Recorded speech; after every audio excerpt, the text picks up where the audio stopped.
সুন্দর কেকটি ডেকোরেশন করে বেশ ভালো লাগছে, তাই না? তো চলুন দেখে আসি এই সুন্দর কেকটি বানাতে কি কি লাগে। তো আলহামদুলিল্লাহ ফার্স্টে খুব সুন্দর একটা স্পঞ্জ চকলেট কেক বানিয়ে ফেলেছি। এখন সুন্দর করে স্লাইস স্লাইস করে কেটে নিতে হবে। আর এই স্লাইস আমি 4টা দিব, 2 পাউন্ডের ছিল। তো দেখা যাচ্ছে 4টা স্লাইস হলে মানে লেয়ারটা দেখতে খুব সুন্দর লাগবে।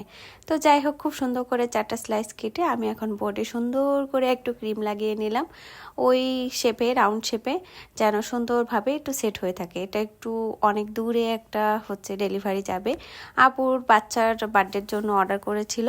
তো যাই হোক, কাস্টমাইজ কোনো কেক ছিল না, এটা হচ্ছে আমার পেজের একটা পিক দেখে আমাকে বলল এটা দিতে হবে।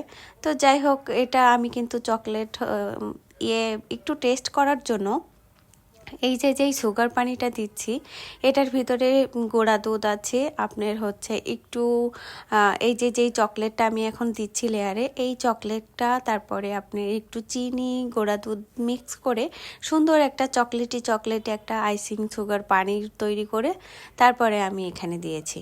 তাহলে কি হবে, ভিতরের টেস্টটা আর এইখানে তো দেখেই বুঝতে পাচ্ছেন একদম সুন্দর। যারা চকলেট কেক পছন্দ করেন আর চকলেট কেকের একটু টেস্টটা বেশি বাড়াতে চান, সেক্ষেত্রে এটা করলে কিন্তু টেস্টটা অনেক বেশি হবে। তো যাই হোক, অনেকেই জানে অনেকেই জানে না, যারা জানেন না শুধুমাত্র তাদের জন্য, যারা জানেন তারা তো জানেনই। আর যদি কিছু এক্সট্রা কিছু ভুল হয়ে থাকে তো ক্ষমার দৃষ্টিতে দেখবেন।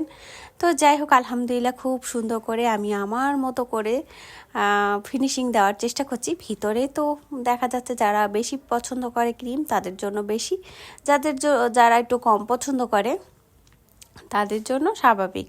তো যাই হোক, দেখেই বুঝতে পাচ্ছেন লেয়ারটা কত ভালো হবে। 4টা লেয়ার কিন্তু দেখতে, কিন্তু কাটার পরে স্লাইসগুলো খুব সুন্দর লাগে দেখতে। তো যাই হোক, আইসিং মানে সুগার পানি দেওয়া শেষ হয়ে গেছে, এখন আমি সুন্দর ফিনিশিং দিয়ে নিব।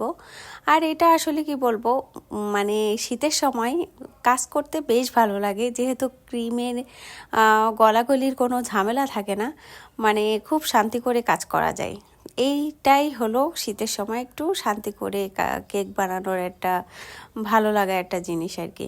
তো যাই হোক, আমি খুব সুন্দর করে ক্রাম কোটিং করে আপনার কিছুক্ষণের জন্য হচ্ছে একটু রেস্টে রেখেছিলাম। ফ্রিজে এখন ঢোকানোর মতো কোনো অপশন নাই, কারণ কি বাহিরেই অনেক ঠান্ডা হচ্ছিল, এই জন্য আর আলাদা করে ফ্রিজে রাখার কোনো প্রয়োজন নাই, কারণ এখানে খুব সুন্দর ঠান্ডা ছিল। এই জন্য আমি খুব সুন্দর করে এখন পুরা ফুল কাভার দিয়ে দিচ্ছি, যেন একদম ফিনিশিংটা খুব ভালো আসে। আসলে মানে ফিনিশিংয়ের ব্যাপারটা কি, যত বানানো যায় তত হাতের ইয়েটা ভালো হয়।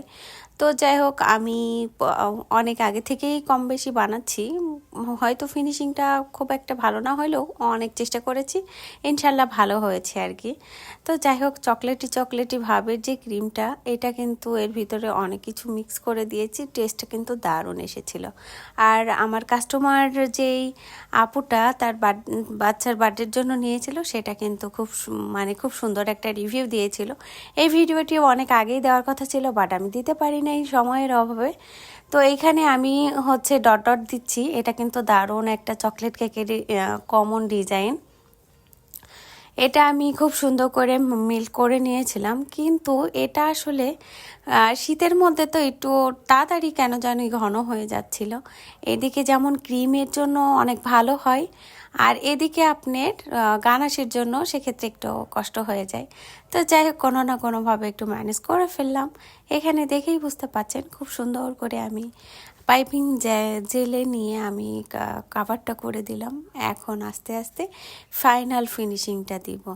আর এই ফিনিশিংটা আনতে যেয়ে তো মনে করেন একদম পুরা জমে জমে যাচ্ছিল, যেহেতু আপনার কেকটা ঠান্ডা ছিল, এই কারণে একটু মানে কি বলবো, জমে যাচ্ছিল। তো ভাবলাম এখানে যেহেতু জমেই যাচ্ছিল, এখানে একটা ফাইনাল খুব সুন্দর একটা ডিজাইন দিয়ে দিই, স্পাইডার ডিজাইন বলে একে। অনেকেই মানে এটা দিলেও কিন্তু অনেক ভালো লাগে। তো সাইডে আমি এখন হচ্ছে রোজের ওয়ান এম নজেল যেটা, সেটা দিয়ে এখন সুন্দর করে কিছু ফ্লাওয়ার দিয়ে দিব। এটা আমার পেজের অনেক আগেই এই ইয়েটা ছিল আর কি, ডিজাইনটা ছিল। তো যাই হোক, দেখেই বুঝতে পারছেন গোলাপ ফুলটা দেখতে কি সুন্দর লাগছে না? কারণ ক্রিম যদি ভালো হয় তো ফ্লাওয়ারগুলা ডিজাইন করতে অনেক ইজি হয়, আর ডিজাইনগুলো অনেক সুন্দর ফুটে ওঠে। দেখেই বুঝতে পারছেন মানে ক্রিমটা খুব সুন্দর হয়েছে।